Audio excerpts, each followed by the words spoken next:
issued a severe thunderstorm warning for northern Cook County in northeastern Illinois until 11 p.m.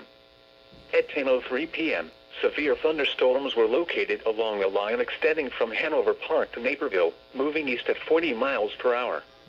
Hazard, 60 miles per hour wind gusts. Source, radar indicated. Impact, expects damage to roofs, siding, and trees. Locations impacted include Chicago, Cicero, Evanston, Schaumburg, Skokie, Des Plaines, Oak Lawn, Berwyn, Mount Prospect, Oak Park, Glenview, O'Hare Airport, Park Ridge, Calumet City, Elk Grove Village, Niles, West Town, Chicago Lawn, Englewood, Austin, South Shore, Roseland, West Ridge, Lincoln Park, and Bridgeport.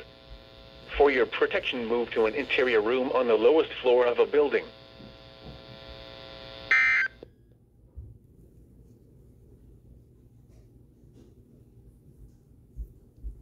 10:30 p.m. for DuPage County. At 9:52 p.m.,